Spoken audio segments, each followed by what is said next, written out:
Hey everyone, this is Blackbinder, and today we are going over the Marauder class. Now, the Marauder, it says they're a rogue, but they're basically like a swashbuckler or a street fighter or whatever. They're more of a fighter than a rogue. And if you want to play something like a berserker, I would go with the Marauder, because they're more of a berserker and they're definitely going to do more damage than a berserker.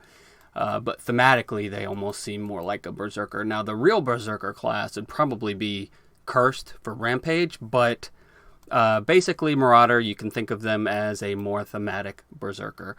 For race, there's really only two races you can go, Krog or Ogre. Now, you can go any other race you want, but these are the two power builds, and I would definitely go Krog, being that Krogs can use a one hand in each hand, one hand in the first and one hand in the offhand, instead of being restricted to like whips and daggers and mind stars in the offhand. So it really increases his damage.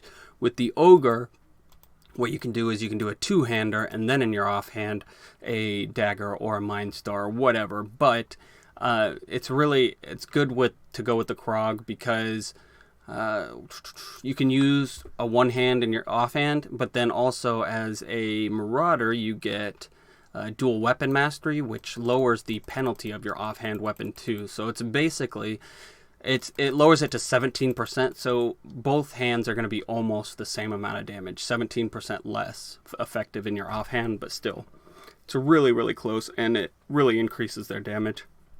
If you do decide to go a different class, you still want to go one-handed with a dagger in the offhand. Don't go dual daggers. If you have extra points, if you don't go anti-magic, you'll have enough points to go 5 out of 5 in dagger and weapons mastery. Ooh, that's combat accuracy. Weapons mastery and dagger mastery. But even without dagger mastery, one-handed plus a dagger is still going to outperform a dagger plus dagger. Not by much, but enough. Alright, so race, Ogre, or Krog. If you want to play anything else, go ahead. Those are just the power options. Let's get rid of that guy. Alright, for stats, you want to go strength and dexterity for requirements.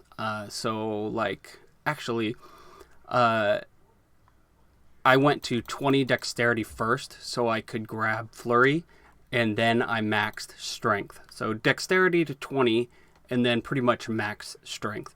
You don't need to go more into tempo. 24 dexterity is probably the highest you're going to need for requirements until you get into,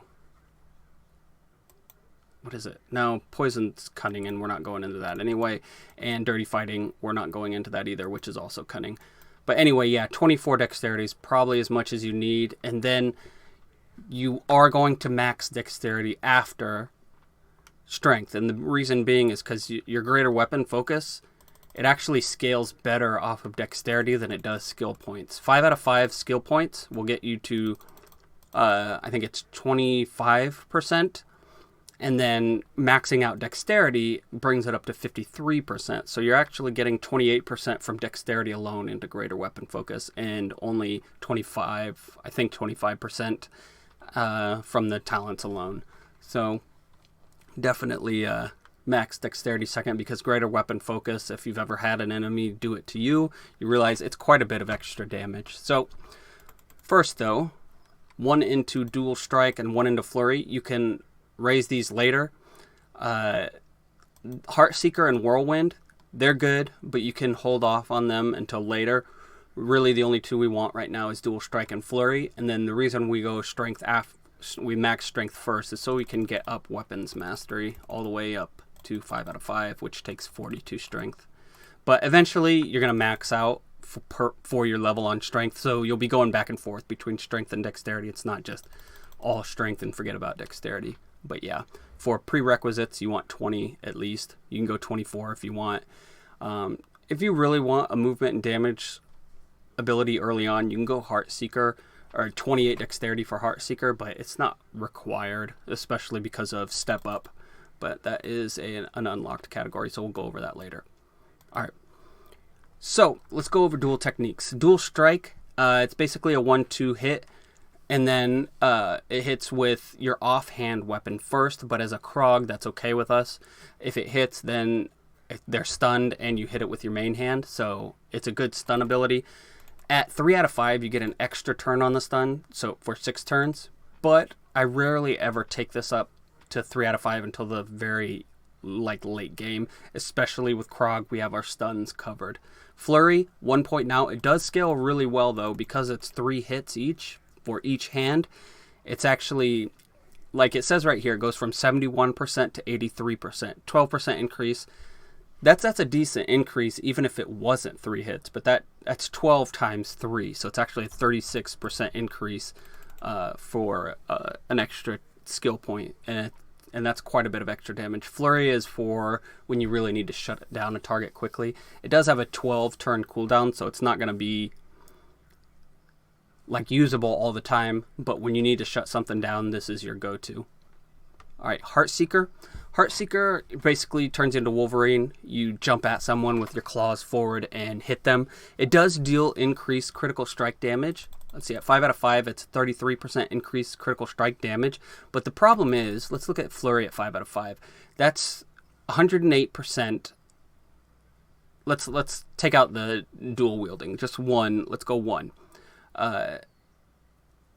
It's 108 times 3, so that's 324% damage.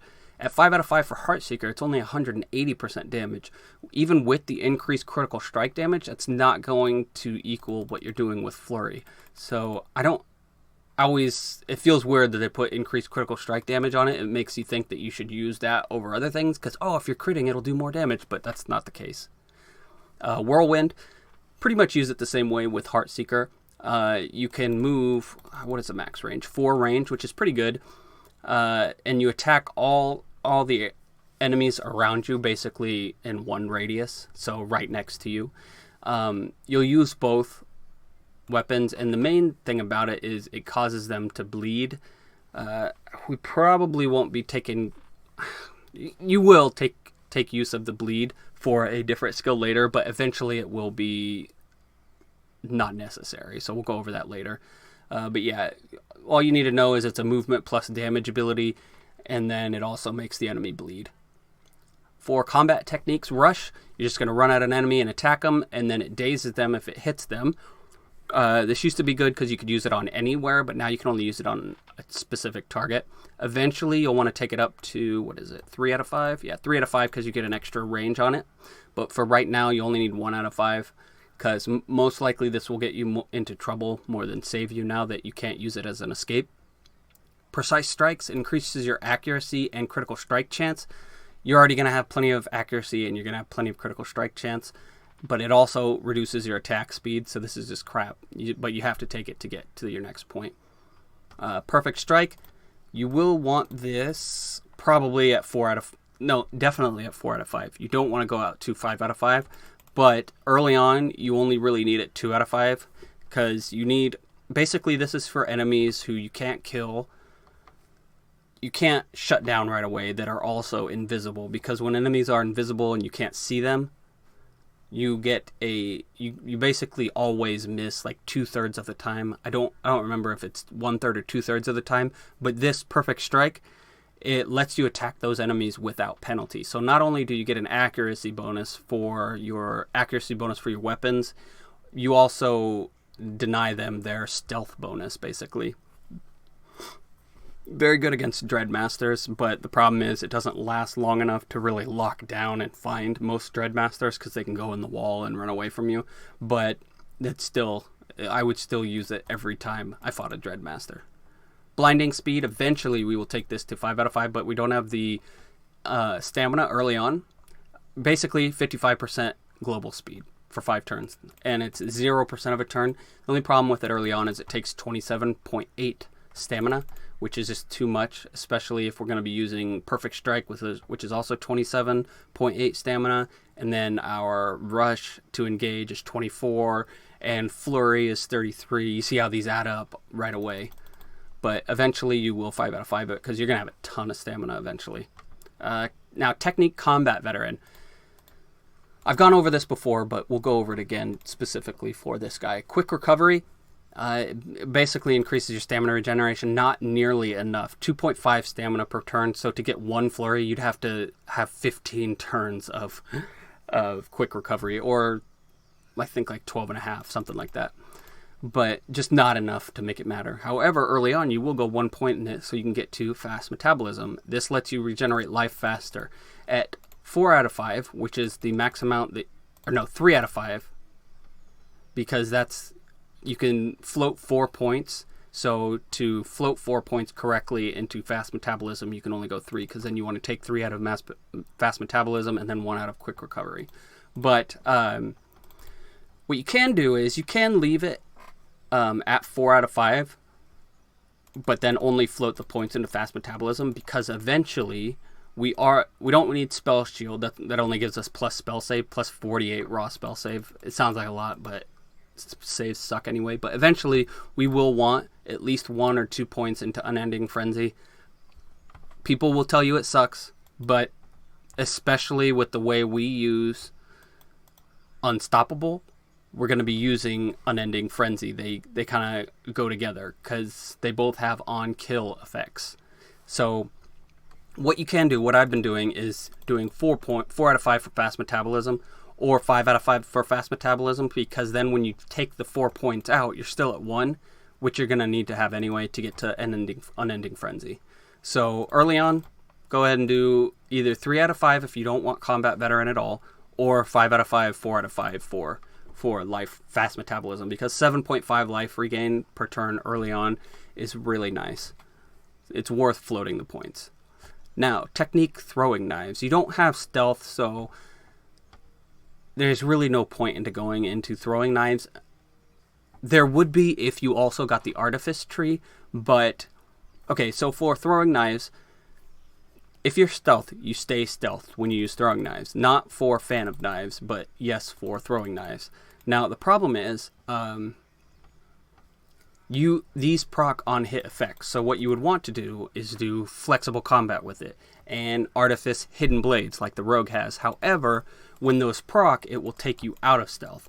So there is an argument for using this on the Marauder, because they have a bunch of damage bonuses and they don't care about stealth. But the problem is their early game will be very nerfed, because they rely heavily on being 100% crit all the time, and then finishing them off with Fan of Knives when you don't care if you come out of stealth. But also, Marauders don't have Artifice, so they can't do Hidden Blades. They only really get flexible combat. However, if you do go a rogue with throwing knives, try out a Krog, because look at this. With 36 will, our second ability in Krog gives us plus 34 fire damage on melee attacks, which applies to our throwing knives and applies to every single Fan of Knives as well. And Fan of Knives can hit the same target up to 5 times, so that's 150 extra damage, and you can get that amount pretty early on. I have will right now. I took will up just to get the prerequisites in anti-magic, but normally I would not put points into willpower. I'd get it from items just to get the prerequisites on this, because these abilities scale with your physical power too, so you don't necessarily need willpower for anything other than getting the prerequisites and then boosting your Drake Infused Blood. But that's a different build, so we don't got to really worry about that. And then cunning, obviously you'll max it or get as close as you can to maxing it after strength and dexterity. But yeah, I think someone's going to have to come up with a throwing knives build for Marauder, but I think end game, the Marauder will be the better throwing knives character, because you don't need this. You don't need to be stealthed if you're at 100% crit chance anyway. And the Marauder has more passive bonuses than the Rogue without expose weakness, which throwing knives, if you're throwing them, you don't want to be in melee anyway. Alright, technique Duelist. 4 out of 5 in parry, or 4 out of 5 in dual weapon mastery, which causes you to parry. Basically, I'm going to have to read it because it's too long. Up to 2.5 times a turn, you have a 64% chance to parry up to 12 damage based on your offhand weapon damage from a melee or ranged attack. The number of parries increases with your cunning. A fractional parry has a reduced chance to succeed, so that 2.5, it's probably like a 32% chance to succeed. A successful parry reduces damage like armor, so that's good because it's before any modifiers, and prevents critical strikes, which is okay, but that's like a rare situation anyway. It's difficult to parry attacks from unseen attackers, and you cannot parry with a Mind Star. So, you might have caught that, but it's based on your offhand weapon damage. Now, because we're a Krog, we're going to be using higher damage offhand weapons than any other race could. So this is good even if you're not a Krog, and it's even better if you are. It's not going to be game changing, but it is noticeable if you don't take it. Tempo, I usually go 2 points in it. It's really hard to parse how good this is. It basically, if you get missed, or you parry it. So if you have high defense or your dual weapon mastery procs, you restore 2 stamina and gain 7% of a turn. And then when you perform a critical strike with your offhand weapon, you also restore stamina. So basically this is for keeping your stamina up. And you also get percentages of a turn, but unless you're a math genius or you have an add-on, you're never going to be able to track that. So I wouldn't worry about it. Feint, this is actually useful at 1 point. Basically, you pin and daze your target, but the main thing is you swap places with them. You don't have a teleport with this guy. You have, like a Shadow Blade would have Shadow Step, but this guy doesn't have that. So if you get caught in a corridor between 2 enemies and you can't kill them, you use Feint. And that will happen to you more often than you realize. Lunge, this can be good with a Krog. It seems like it should be, but it's just hard to compare because Flurry does so much damage. But basically, you attack with your offhand weapon for 374% weapon damage at 5 out of 5. It also disarms them. At 1 out of 5, it's disarming them for 3 turns. At 2 out of 5, it's 5 turns. So 2 out of 5 would probably be ideal. Tempo, this thing, so if an enemy misses you or you parry, it'll reduce the cooldown of this by 1 each time it's triggered. And then the chance to disarm increases with your accuracy, but that doesn't matter, because our accuracy is going to be high as it is. Anyway, yeah, 4-2-1-5 or 4-2-1-2, and then if you want to test out Lunge, just float points into it and see how you like it. It's a huge weapon modifier, a damage modifier for your weapon, but it doesn't seem like it ever does that much damage. Let's give it a test here real quick. I know we don't have good weapons right now, but I want to test it against. See, I have it on my bottom row here. That's how often I use it. All right, 171 physical damage with a critical strike. Let's get a non-critical strike here. 114. Okay. That's going to be critical strikes all over the place. Yeah, Flurry's still doing more damage, even with, let's see here, 114 versus 136. And that's probably going to, and that's with Lunge at 4 out of 5. And my Flurry at 1 out of 5. Again, we will have a higher damage. This will scale better with higher damage offhands than Flurry will, but at the same time, it's already getting beat out by a 1 out of 5 Flurry. So, I mean, test it out, let me know, but I just don't think, I think it's better for the disarm than anything. Let's take the points out so we don't ruin it. Why can't I take the points out? There we go. 2 out of 5. All right, now the first talent point or category point that you want to unlock, or the category you want to unlock, is either Battle Tactics or Bloodthirst. Bloodthirst, you should go into this one at level 20 because, for one, you do get life regain from this, and it's nice for living, obviously, but you're not going to have a huge amount of critical strike early on, and even if you got to Unstoppable, it's at level 22, so you'll have your second category point by the time you get here anyway, but it costs 133 stamina. There are very few times early in the game that you're going to have enough stamina to use Unstoppable, unless you're not using anything else, which is going to put you in a situation where you're almost dead and need to use Unstoppable. So it's just, I think you should go battle tactics first, is my recommendation. Greater weapon focus. Basically, 5 out of 5, this gives every strike you land an additional 53% chance to trigger another similar strike. They nerfed it to the point where you can only get 1 extra blow per turn with each weapon per turn. So that's actually 2 extra attacks per turn that you can get. But at 53% chance with Flurry, that's likely to happen. But I think with flexible combat, Flex is considered another weapon. So you might be able to get 3 extra attacks with greater weapon focus, but don't quote me on that. And then you want to go 5 out of 5 and step up as soon as you can. Because after you kill a foe, you gain 1,000% movement speed for 1 in-game turn. So you can't do anything other than move, but basically that means you can hop to targets as you need to. Same as the Bulwark, it makes them into Nightcrawler. It's really, really good. I love Step Up. Bleeding Edge, basically it gets to respectable weapon damage, 180% weapon damage. But it also, if the attack hits, it will make it bleed. It will make the target bleed for 337% weapon damage over 7 turns at 5 out of 5. But also, all healing reduced will be reduced by 85%. Problem is, anything that you want to bleed to stop them from healing, like Bulwarks with recovery or stuff like that, they seem to immediately get rid of any kind of bleed-based heal reduction. I don't know why. I think it's probably unflinching resolve, but I don't know. So this seems nice, but I rarely ever use it just because it always seems to get cleared as soon as I use it.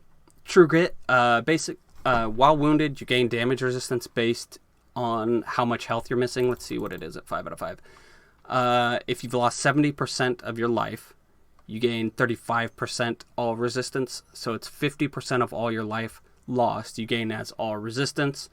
You also gain your resistance cap gets 56% closer to 100. So your resistance cap is 70 right now. So it would go up to about 16 points higher. So you could go up to 86% about.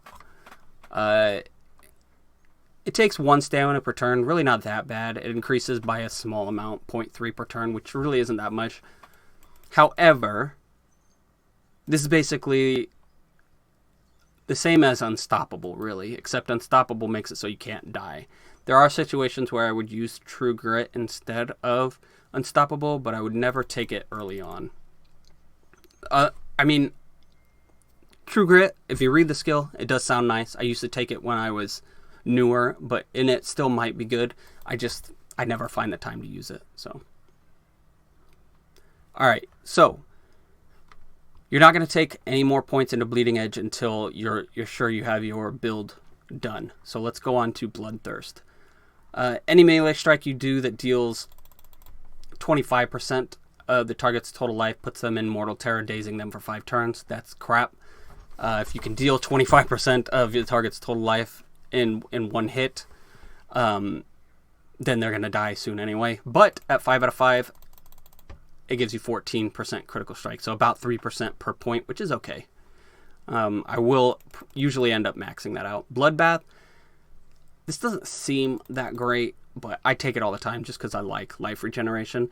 So basically, every time you score a critical hit, your hit points are increased by 10%. That's okay. There are some things that you benefit from having a higher life, especially if you got a lot of life regain that you basically heal that right away. Your life regeneration 5 per turn, and your stamina regeneration by 1 for 10 turns. So all of these last for 10 turns, which is a nice amount of time. Obviously, it raises with each point. The life and stamina regeneration do stack, and at 5 out of 5, it ends up being 25 life per life regain and 5 stamina regain, which those aren't really that high. But I mean, I don't know. I always do take it, but if you really look at the numbers, it's not that great. The stamina regain per turn is okay. I mean, I guess altogether it's okay. Bloody Butcher. This basically, it just gives you a flat bonus to physical power, and then whenever you make a creature bleed, so either via Bleeding Edge or, like I said earlier, Whirlwind, you reduce its physical damage resistance by 40%, but never below 0%. Okay. So, Here's the problem. Things that are going to have a lot of physical damage resistance are the same things that are going to be able to remove bleeds. And also, you want to get to 70% physical resistance anyway. You don't want to have to rely on a debuff to get your physical penetration. So this isn't really that great. I take 1 point in it, and then I usually just leave it alone. Because physical power, this is raw physical power. So watch. Let's accept the changes to a physical power. We have 46. We put another point. Oh, we get 4 points of physical power. And it only goes up by 1, and barely 1 at this point. So it's really not worth the extra points. It's just a point tax, in my opinion. If you get really crappy with loot, you are going to have to take it up higher just to get through physical penetration, but that's a worst case scenario. Unstoppable. Alright, you enter a battle frenzy for 7 turns. It's got a fixed cooldown of 45. That didn't used to be the case. During that time, you can't use items. Healing has no effect, and your health cannot drop below 1. At the end of the frenzy, you regain 18% of your health per foe slain during the frenzy. This is funny. While Unstoppable is active, Berserker Rage critical bonus is disabled as you lose the thrill of the risk of death. We don't have Berserker Rage, but this is... The Berserkers also get this. Anyway, this is your oh shit move. You never want to rely on Unstoppable. And also... Unstoppable is really only good if you have cannon fodder around you. You have to kill something if you're going to activate this, because it's basically a death sentence if you don't. If you don't kill anything, as soon as it wears off, the dots hit you and you die, or whatever's on you at the time. Your Unstoppable wears off, then the enemies get a turn and you die. So, like, what I used to do a lot is, oh, I've got a Ran boss here. If I buy 7 turns, I might be able to kill him. And I wasn't able to kill him, and I couldn't run away at that point, and you can't heal either. So, let me try this here for a second.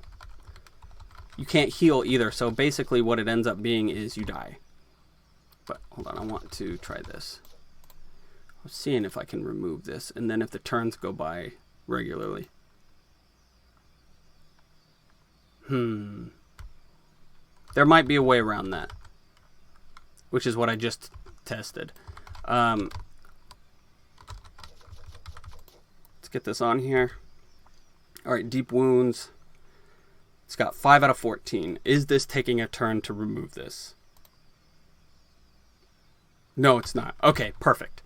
Alright, so, in the case where you have the Ran boss, it's not so much a death sentence as I thought. I never thought to remove the buff. But anyway, there you go. You can remove the buff and then use your healing. But at the same time, what it's meant for is if there's cannon fodder there, you can use like an AoE ability, which we've got a good one lined up, to kill a bunch of guys and also hit your main target. And then when you regain when this wears off, you gain 100% of your, or basically 100% of your life if there's enough cannon fodder there, 5 enemies or more. And then you can go back into, it'll basically be a full heal. The problem is, if there's no cannon fodder, you're better off just running and resetting the fight, unless you are sure you can kill the random boss, or whatever you're fighting in 7 turns. So just beware. This isn't an I win button. All right. So we've got 12 points left over. Let's go over dirty fighting. This class can use it because they've got flurry and everything, but they don't. Well, we'll just go over it. Basically, this does unarmed damage, and then it lowers their saves and their stun resistance, blind, confusion, pin to 50% of normal. It reduces their physical save by 30, but you shouldn't have to reduce the physical save of anything. You're going to have plenty of physical power. So that's not great unless you really need to stun something, which is, happens. It might be worth it for 1 point. Like the Master has 70% stun resistance, and if we really need to stun him, kick him first, and then use your stun technique. But 1 out of 5's decent enough. Backstab. Alright, we're going to have to read this one because it's got a bunch of stuff in it. Alright. It increases your damage by 5%. Let's just look at 5 out of 5. By 12% for each disabling effect the target is under, to a maximum of 35%. So 35% increased damage, not bad. For this purpose, disabling effects are stun, blind, daze, confuse, pin, disarm, cripple, and silence. So we can reliably stun something. Daze is going to wear off as soon as we do something about it. Disarm, we can disarm, and then cripple is on weapons. So yeah, the 35% you should be able to get all in one attack, 1 or 2 attacks. And then in addition, for each disabling effect on the target, so we can get 3 on it pretty easily, your melee attacks have an 18% chance, 6% per disable, chance to inflict a new effect on them that they do not already have. They do not already have either disarm, cripple, or pin. Now the problem is, disarm is one of our easily applied debuffs, so is cripple. Cripple is the easiest. And then pin, we'd be able to put pin on there for an extra debuff. Not amazing, that part of it, just because those 3 debuffs we've kind of got covered, except for pin. But it's not bad. If you have extra points, go ahead and put it there. Blinding powder, throw a cloud of blinding dust in a radius 2 cone. That's very short. Enemies within will be blinded, as well as having their accuracy reduced by 29 and movement speed decreased by 34% for 5 turns. These are both crappy debuffs. They're both crappy debuffs, and it's not a huge AoE anyway. So 1 out of 5 if you want to use Twist the Knife. Alright, make a painful strike, dealing 136% weapon damage that increases the duration up to 2 negative effects. So, if we are using Backstab, this kind of pairs with it. The problem is it's got low weapon damage compared to everything else. 2 negative effects by, I think it's 5 turns at 5 out of 5. For each negative effect extended this way, the duration of a beneficial effect is reduced by the same amount, possibly canceling it. So you can get rid of recovery on bulwarks and, well, really any beneficial effects. So it could be useful, but what I normally do is I'll just take 1 out of 5 for dirty fighting, and then I usually don't do backstab, but let's see how many points we have left over. Poisons, we're not going to go into poisons. Everything dies so fast when a Marauder focuses on it that these are not useful. Cunning, tactical, this is, I'll go over it because it's such a crappy tree, but let's look at it. Alright, your defense is increased by 9 when an enemy is next to you, up to 14 extra defense. Woo. It scales with your cunning, so it'll go up more once you max out your cunning. Counterattack, when you avoid a melee blow from an adjacent foe. I don't know if it counts for parries or not. You get a free automatic melee attack for 70% damage up to 1.6 times per turn. That's going to increase with the cunning. Unarmed fighters use it. Well, we're not unarmed, but they can throw the target to the ground, dazing them for 2 turns, or stunning them for 2 turns if it's grappled, which isn't us. Setup.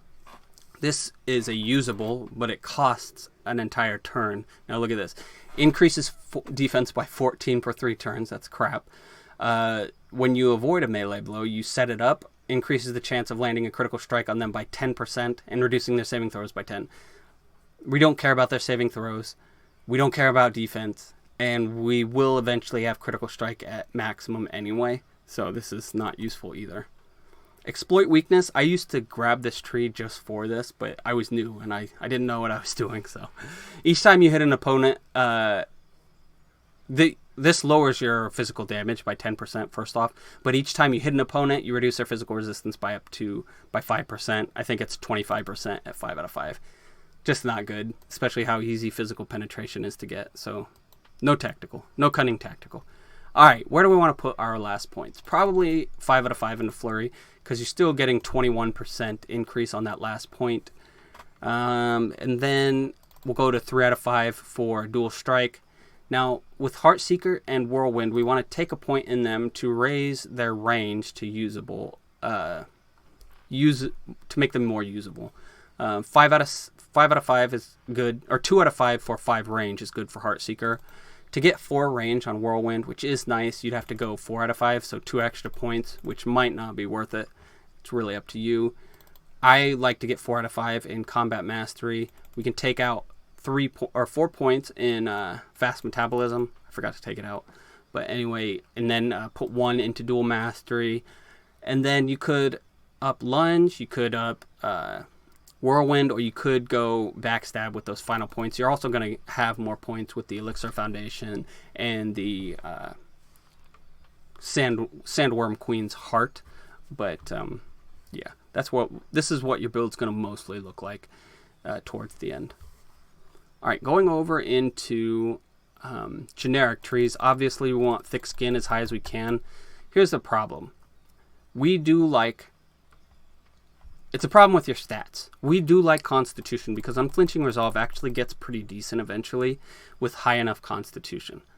But to get that high Constitution, you're going to have to take points out of Cunning. So here's what it's going to look like. We can max Strength, Dexterity, and Cunning or Constitution, and then half of the fourth. What that would require is us getting all of our will, so about 20 will from all items, which is easy to do, but it's going to be hard to do early on, which is when Anti-Magic Shield is going to help you the most. But for a power build, that's what you would want to do. Now, basically, you're going to be choosing between, do I want 30 Constitution and 60 Cunning, or do I want 60 Constitution and 30 Cunning? Now, that's basically all going to depend on your gear, because you can get, it's not super easy, but it is easy to get 100% critical strike even without Cunning. So if you're worried about dying and it's hard to say. I would go max Constitution and then put the rest into Cunning, just because I know on Insane I can get my crit to 100%. But for Normal and Nightmare, you're going to have to make that decision. Cunning or Constitution. And Constitution is really just for, it's going to be for Unflinching Resolve. But it is good, and we'll go over it when we get there. 4 or 5 or 5 out of 5 out of Thick Skin. It'll give you 15% resist all at 5 out of 5. Now, here's the controversial part of where I take my build. I go heavy armor training. Heavy armor is better than light armor.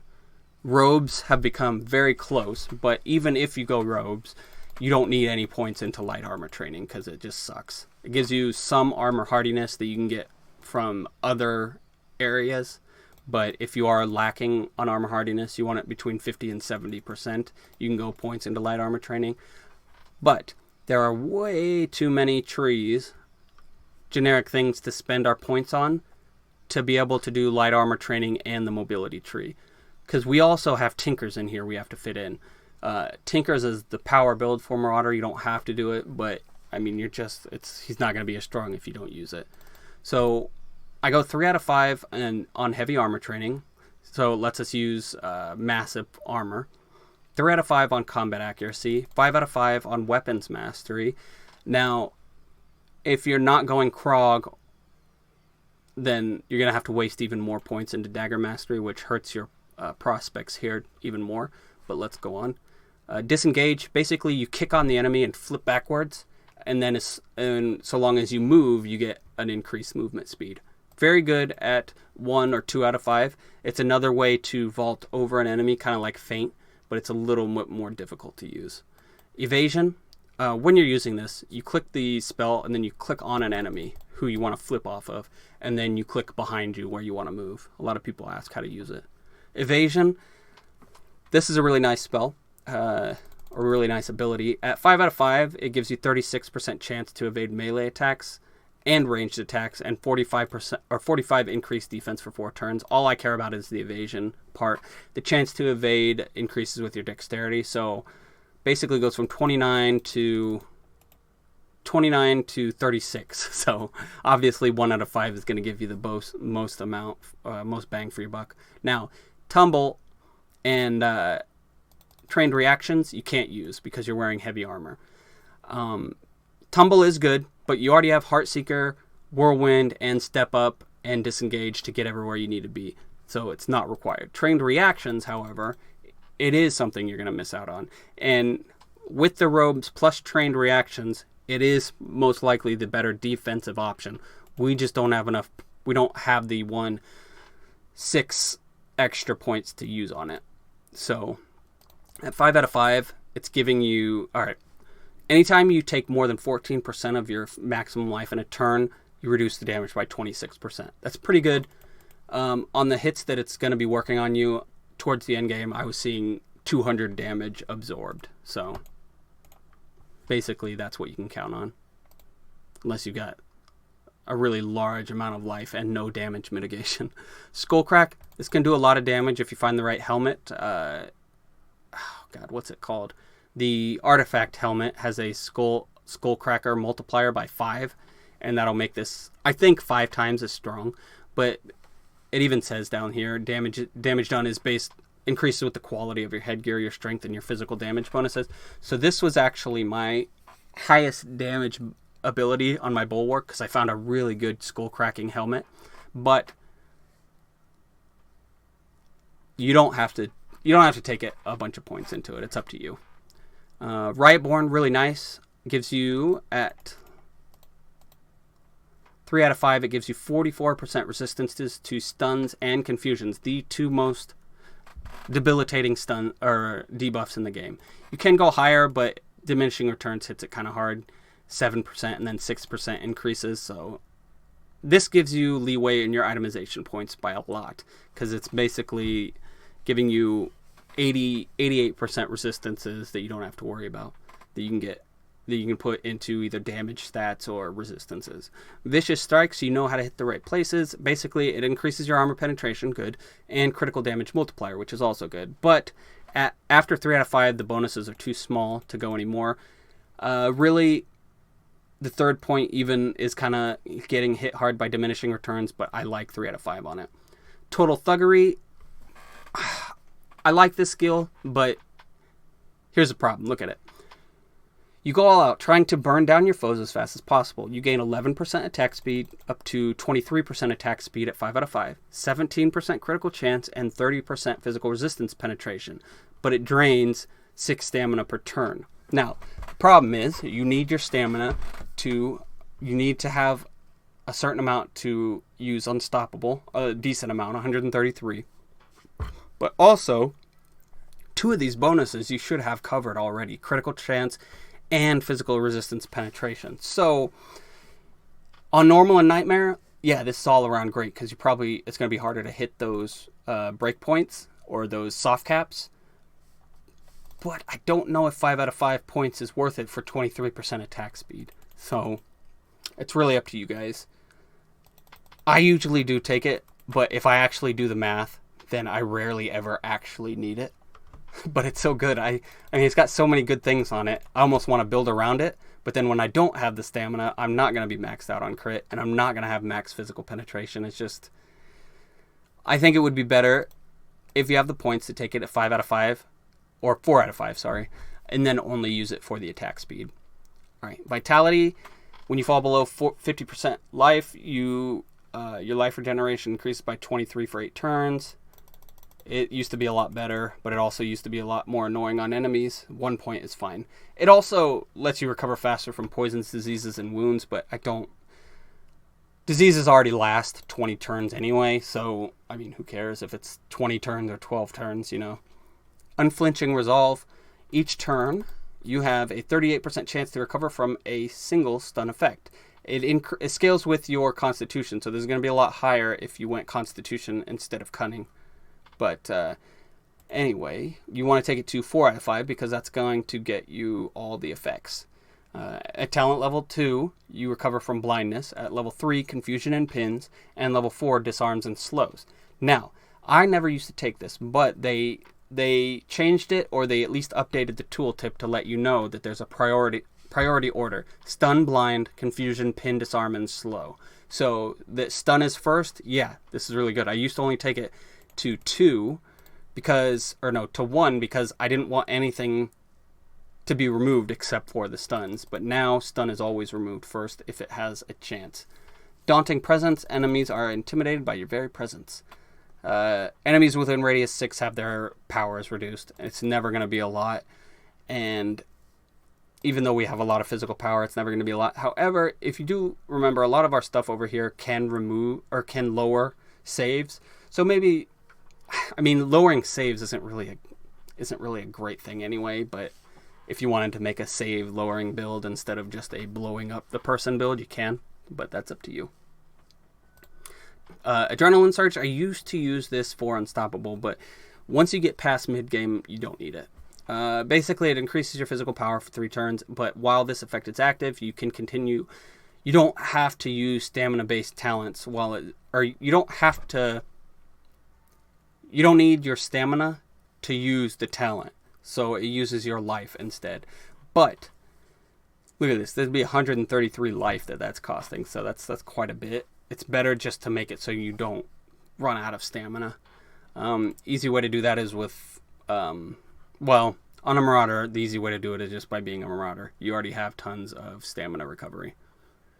Just don't go ham all the time. And if you're running out of stamina, just pay attention. And that's your way around having to use Adrenaline Surge. Cunning Survival, we will want 5 points in Device Mastery. This works for all your salves, your Tinker salves. So basically, it lowers their cooldowns by 50%. And also, it's good for items, too, if you have them. Alright, let's go into the Krog tree. You really only need 4 points in it. 1 into Wrath of the Wilds. It is good, but not good enough to put points in it just to remove the cooldown. When you deal damage to a creature, you have an 11% chance or 100% for the first creature you hit. So if you're a Marauder and you're a single target guy, you can lock down one target forever, or forever how long this lasts. And then it stuns them for 3 turns. The chance scales with your Constitution, which is probably... That's another plus for Constitution, who knows? But I don't find it having I don't have... Like, I never want to do it to 2 targets in 1 turn, really. I just want to lock down the random boss that I'm fighting at that time. So, I mean, take it or leave it for the Constitution scaling. Now, it says this effect can only stun a creature once per turn. That doesn't mean 1 creature per turn. It means the same creature. So if I flurry the same target, it's only going to try to stun him once. So if he saves against it or he resists it or whatever, he's immune to it, it's not going to try again. It lasts for 5 turns, so you can keep 1 target locked down or stunned for 8 turns. Alright, now this one, Drake Infused Blood is kind of nice. You only need 1 point in it, though. It increases stun resistance by 20%. So on top of this, you're getting 64% stun resistance just by generics without even getting anything else. Increases your fire resistance by 37%, and every attack you deal does an extra 34 elemental damage on melee attacks. You can change this to a lot of different elements, physical and then the elemental ones. But I usually change it to whatever zone I'm in. So if I'm fighting on Storm Peaks or Tempest Peaks, Urkus, I'll change it to Lightning. But yeah, early on that fire damage is awesome for Flurry, or if you're doing Throwing Knives, Phantom Knives.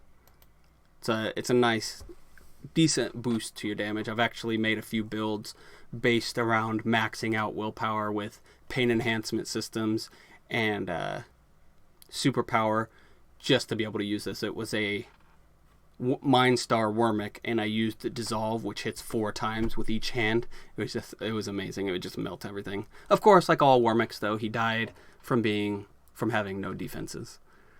Fuel Pain, this is really good.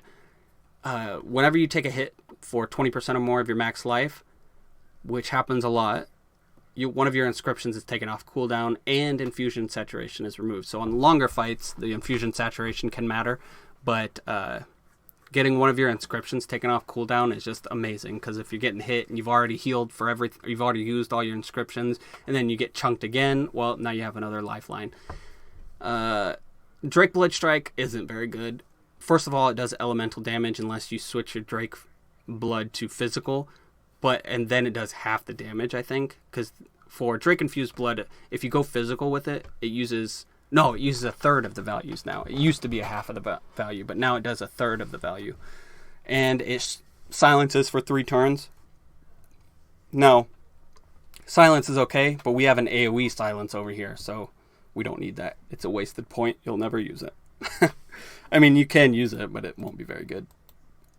Alright, you need 1 point in each of these. Resolve.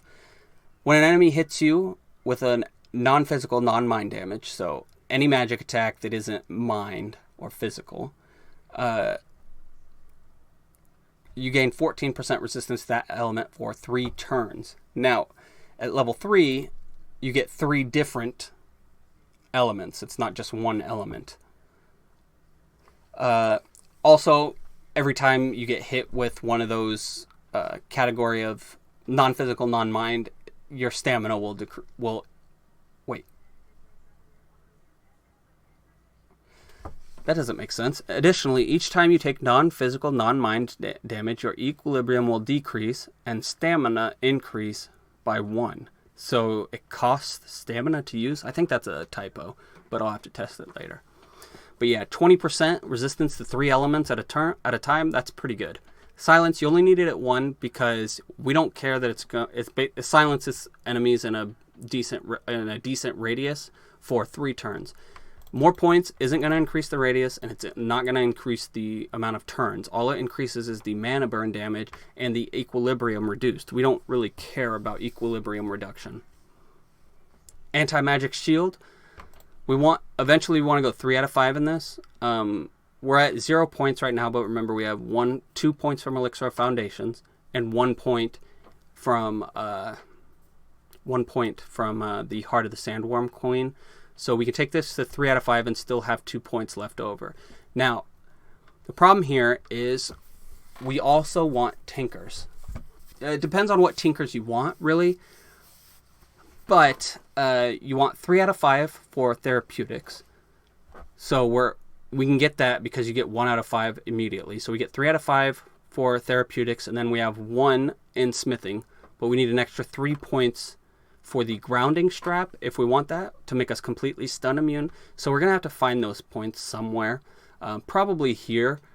At level 4, it's giving us disarm immunity and slow immunities. However, one of the tinkers gives us complete immunity to disarm, so we don't need that. At level 3, confusions and pins. We do like the confusion removals, but we are going to be able to remove them. We are going to be able to get close to immunity or full immunity to confusions. But you see, this is the problem here. We are really, with the Krog Marauder, we're really hurting for generic points. So you're going to have to, once you get all your stuff and tinkers, what you want to do is figure out where and what points you're going to get your tinkers. We've got 4 points here. We need 2 more at least into thick skin before it starts getting the diminishing returns. So that would leave us with 4 points. Down to 2 from therapeutics. See, it's so hard to finagle all your points, even if you go heavy armor. But it's mostly up to you. This is what the build's going to look like. Find out where to take out points. Probably from Total Thuggery. Really don't need any of it. It's going to give you 8, 9, 10, 11 points to play around with. But it's really up to you. You can go point and track if you want. I rarely ever need it, and I usually find it on an escort anyway. So, yeah, this is what it's going to look like for the most part. Just finagle the points where you can to get the tinkers you want. Mostly 3 out of 5 for therapeutics, and then 2 in smithing, 1 in... mechanical, and then 1 in electricity for the grounding strap. So you need 3, 4, 5, 6 points for tinkers. That's all you need for tinkers for the most part. There are some really good weapon mods though, like 20% crit chance on your weapons for tinkers, which you really might want that too. I think it's 3 smithing, but don't quote me on that. But yeah, that's what it's going to look like for now. Alright, let's go over Prodigies. Prodigies, there's so many that you can take that are really good. So we're going to have to go over them. Alright, I Can Carry the World is an obvious, you have to take this. Because 50 strength, everything you do is based on strength. Now, here's where it gets hard. Flexible combat really, really pairs well with Flurry, Dual Strike, the fact that you're using 2 weapons. It's really nice. However, we really need Windblade. Now, normally I take Windblade for the convenience. However, with the Marauder, it's perfect. It basically, for Unstoppable and Unending Frenzy, a Windblade is both a stamina heal and basically a full life heal. So here's a normal situation. I'm fighting a Rand boss. There's a bunch of trash mobs around there. The Rand boss is chunking me. So what I do is I pop Unstoppable. That brings me down to really low stamina. So then immediately afterwards, I use Windblade, and that gets me at least 2 or 3 kills, which is a 60% heal, probably more than that. It also heals my stamina by a decent amount, so I can use other things. And then what it also does, it allows me, I still hit the Rand boss, my main target. I never got off my main target. I just did a huge AoE attack to heal myself, heal my stamina, and then I can go on for the next 6 turns attacking only the Rand boss that I was on. So really, flexible combat is the better single target ability. But Windblade just has too much synergy with the Marauder class that I think that's what we should take. Now, if you can see, you got to do 50,000 damage with dual wielding. This is how easy it is to do it. Obviously, it'll go faster if you have better than starting daggers. But there you go. Windblade's unlocked. That won't work if you're ogre wielding. You need to actually use a one hand in your main hand and then something else in your offhand, because ogre wielding for whatever doesn't work. Doesn't count the damage. But there are other things you can go with this. You could try a Legacy of Naloran build and really up your main hand weapon damage. If you're an ogre, because the trident is two-handed. You could try a rush build with Steamroller, but you need to make sure that you're on normal or nightmare, because this doesn't work that great for insane. It's possible, but also if you are going, I was wondering if you go Legacy of Naloran, you kind of need I Can Carry the World though. I was gonna say go Legacy of Naloran, and then you shall be my weapon and get really big and have a 400 and 500% weapon damage attack with the strongest weapon in the game, but it's just probably not going to work. Oh yeah, I know what you could do. You could use Ring of the Writhing one or whatever, the Writhing Hunter, and then you can go 3 Prodigies, I Can Carry the World, Legacy of Naloran, and You Shall Be My Weapon to get the biggest single target hit you'll ever see. But yeah, that's basically, a lot of these are fun to use, but really it comes down between flexible combat and Windblade. And then obviously you have to take I Can Carry the World until they make that worse. That will also get rid of fatigue, which is kind of an issue, especially when you're using something as stamina heavy as Unstoppable. But what else do we do? You're all about crit chance, weapon damage, and crit multiplier. However, you cannot just rely on Unstoppable. You need to go... you need to get resistances as well. You can't just ignore it. Otherwise, you're going to get one shot. You're not even going to have time to use Unstoppable, because you need to be able to gauge the situation, to be like, I'm in a losing situation, and then use Unstoppable. You can't, on Insane anyway, you can't just go into any Rand boss fight and say, oh, I'll use Unstoppable. Because you're using Unstoppable to reset the fight. You're not using it to stop getting hurt, if that makes sense. You're really just, you want to reset the fight. What else? You can try defense. They've got a lot of defense bonuses and ways to proc abilities off of defense, but not for my build.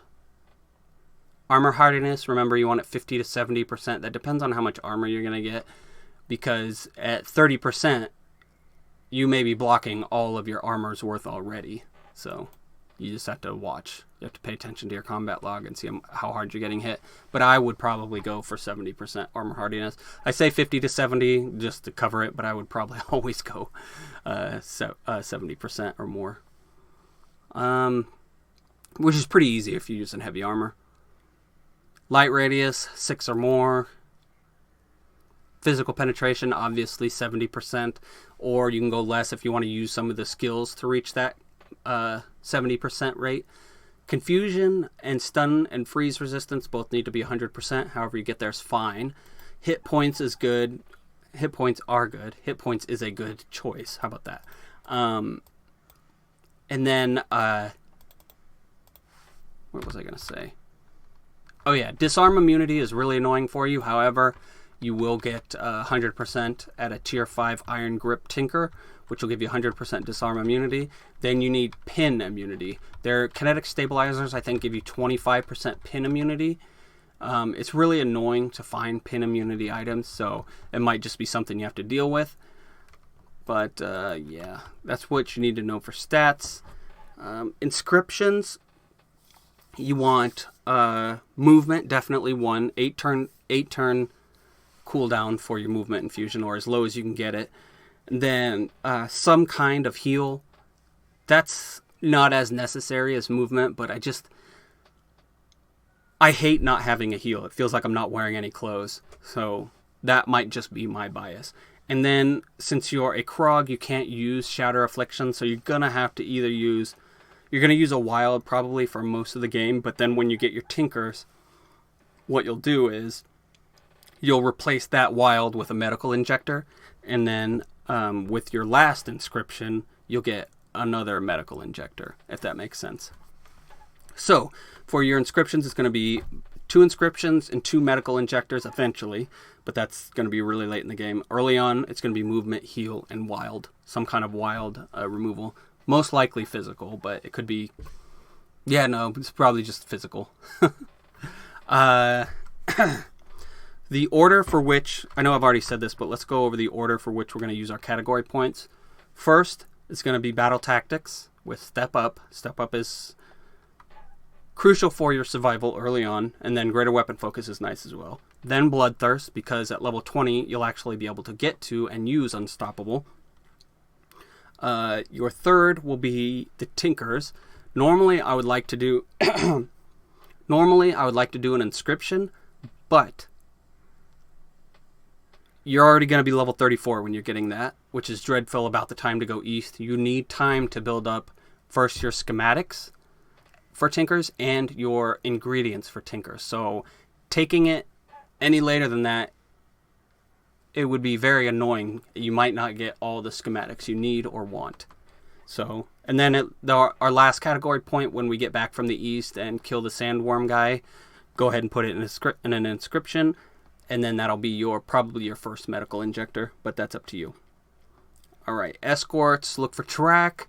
The same one, I think, that gives you Track is also going to give you Lacerating Strikes, which is really, really cool. I think I got a Lacerating Strike to do 800 damage once, and it's only doing 20% of your weapon damage per turn. So yeah, Lacerating Strikes can get up pretty high. But again, it's a bleed, so it's probably going to wear off on some targets pretty easily. But it's still fun. Also, what else do you want from Escorts?